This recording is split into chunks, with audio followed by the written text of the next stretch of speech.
So, ayan, habang ako hindi pa inaantok na ako pero tamang chika muna.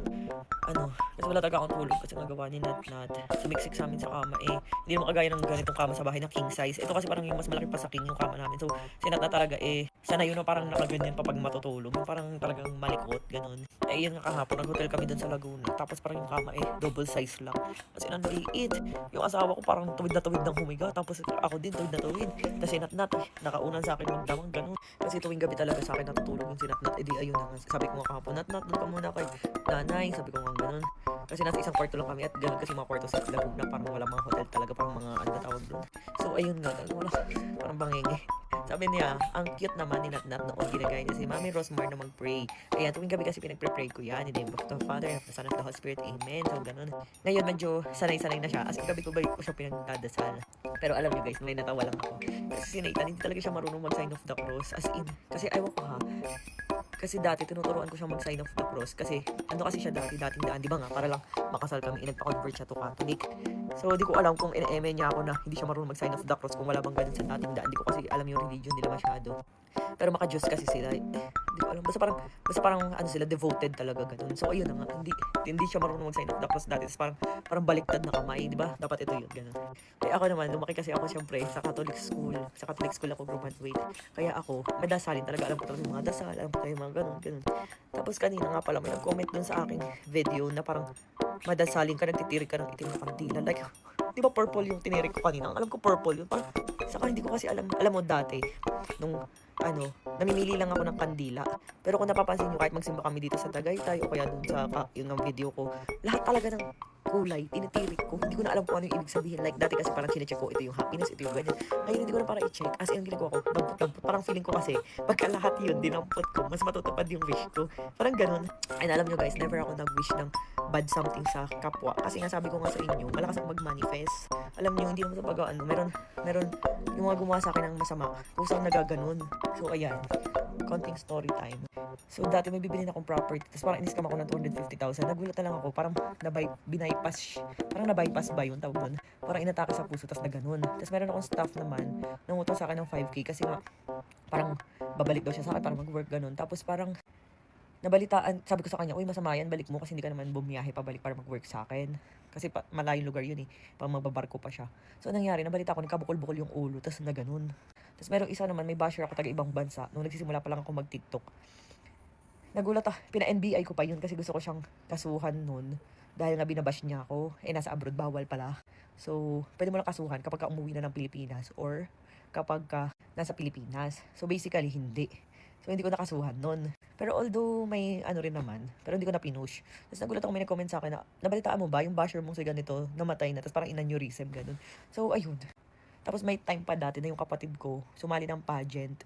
Nung nag-away kami nung parang elementary, parang nainis ako sa kanya. Sabi ko, huwag ka sana maka-attend bukas. Wala akong pagising siya, parang 40 plus yung lagnat niya. Tapos sabi ko, ay, tapos parang ako pa yung pinagpo-proxy ni Papa para umattend. Kaya sabi ko, hindi na talaga ako magsasalita ng, lalo na paggalit ako, or parang may feelings na, ganun. Tapos may one time pa, elementary din ako nun, hinampas nung kaklase ko yung likuran ko, sabay takbo, sabi ko, madapa ka sana, gumanon ako. Tapos parang wala pang 1 minute, dumaplag siya dun sa sahig, as in, nadapa talaga. Sabi ko, parang ganun. Kaya sabi ni Papa, wag na ako magsasalita kapag daw ako ay mainit ang ulo or galit or nabigla, parang ganyan. Kaya ako, alam nyo, kahit yung mga kaaway ko or yung mga taong basher ko or what, pero wala naman akong kaaway. As in, parang ako kasi yung tipo ng tao na malakas mga asar, pero hindi talaga ako yung tinuturing ko na kaaway, galit ako doon. Parang hindi ako ganun. So, mabilis ako magpatawad, parang ganun. So, ayun nga, kahit na ganun, minsan, kunyari for example, basher, sobrang inis ko, parang hindi pa rin ako nagsisay ng bad words. Minsan ka pinagdadasal ko pa na, Lord, walang mangyari masama sa mga masasamang sa akin. Parang, alam niyo, parang ako pa yung nagdadasal kasi nga takot kasi ako sa multo. Ayun, nakakaloka. Dati nga nung nabalitaan ko nung deads na kunyari si Avril Lavigne ba yun? Tapos si Dolphy, mga ganun. O natatakot ako, feeling ko baka multuhin ako, baka ganyan. May mga ganun sa akin, mga ganun. Sobrang ko kasi sa mga multo. Kasi parang nung college ako, parang nakakita ako ng ganun.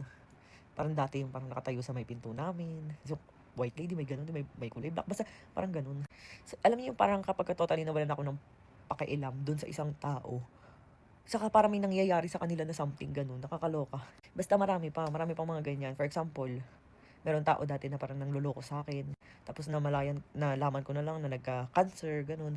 May mga ganung bagay. Tapos merong isang tao na dati basher ko. Tapos parang lumubog sa buhay. Basta parang mga ganung eksena. Kaya dati kasi nagpa-astrologer, kineme ako. Yung parang astrologist ba yun? Tapos parang ganun. So, chinek niya yung parang ano ko, Aquarius kasi ako, guys. Tapos parang sabi niya, ang lakas ko daw mag-manifest, kaya wag daw ako mag-manifest kasi lahat daw na mina-manifest ko naging totoo. Kagaya, 'di ba? Di ko pa alam dati yung gender ni baby. Tapos post ako ng post ng baby junior. Sabi niya, ang lakas mo mag-manifest. Parang, tapos nalaman kong boy, grabe, hindi pa rin ako makapaniwala. Tapos ang lakas ko nga raw mag-manifest.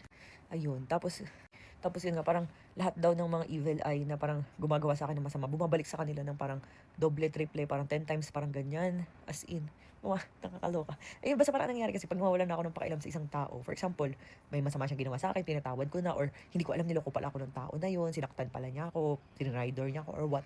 Parang kusa-kusang may nangyayaring something, pero hindi ko talaga yung wini-wish, ganun. Never talaga ako nag-pray, kaya nagulat ako dun sa comment, tapos tirik daw ako ng itim na kabdila. Aba, malay ko, di ko nga alam, di ko nga namalayan kanina na itim ba yun. May nag-comment ka na minsan, nagigil yung asawa ko kasi nga parang anong nangyari, pinost ako sa blue up ng isang astrologer din ata. Tapos parang ano yun, ibabalik daw niya sa akin yung mga spiritual attack na pinaggagawa ko. Sa isip-isip ko, ha? Parang ako? Wala nga ako alam doon, Chinese ako. May lahi akong Chinese, wala naman akong lahi na yung mga may lahing ganun, Diyos ko po. Eh di kami ng asawa ko, tawa ako ng tawa. Kasi nagalit nga yung asawa ko, parang ano, binash niya yung ano, ganyan, pinatulan niya, ganun. Kaya sabi ko, ako nga kasi, parang ang haba talaga ng pasensya ko ngayon. As in, parang kahit asar-asarin ako, kahit may basher, pinagbabablock ko na lang. Kasi yun yung turo sa akin ng asawa ko, pag may basher, i-block mo na lang. Kasi maingit lang naman yan sa buhay natin. Tayo masaya, tayo ganyan, kakagala, ganyan. Kaya ganyan niya ako lagi. Tapos sabi ko, Daddy, anong block mo na lang, huwag mo nang pansinin. Sabi ko sa kanyang ganun. Tapos parang siya naman yung pansin ng pansin sa mga basher. Parang sabi ko, ikaw ata naglilihi sa atin. Sabi ko ganun. Kasi talaga ngayon, parang alam mo yun, parang gusto ko lang peaceful life, kalma lang, ganyan. Tapos kung mapapansin nyo, hindi ako pala pala post. Parang tinatamad ako masyado mag-post ngayon. Post lang ako ng mga ganap sa family, ganun. Parang gusto ko lang chill life, more time with family. Kasi, ayun, hindi natin mababalik yung mga moments na masasayang natin. Kaya parang imbis na magpaka-affected tayo kung saan-saan, focus lang sa family. So, ganun yung ginagawa ko talaga ngayon. And then, sa bashers. Kaya nga, alam nyo guys, yung mga basher, meron kasi akong admin. Di ba, meron akong admin, nakalagin sa kanila yung tong TikTok account ko. Tapos sabi ko, pag may basher ka mo, block mo lang ng block, ganun. Kaya, kasi nga, di ba, nag-filtered keywords ako yung mga bagay-bagay na ayokong lumabas sa newsfeed ko. Kasi parang ayoko ng toxic, ayokong mahaluan ng parang mga papansin, mga ganyan. Parang ayokong mahaluan. So, ang ginagawa ko, sabi ko dun sa admin ko, i-block mo lahat ng mga negativity, ganyan. Kaya wala akong nababasa ng negativity dito sa TikTok ko. Yan, meron tayong taga-pindot. Kaya mga basher, di ba? Ewan ko sa inyo. Basta ayun lang, focus lang sa life and be happy always. Ayun.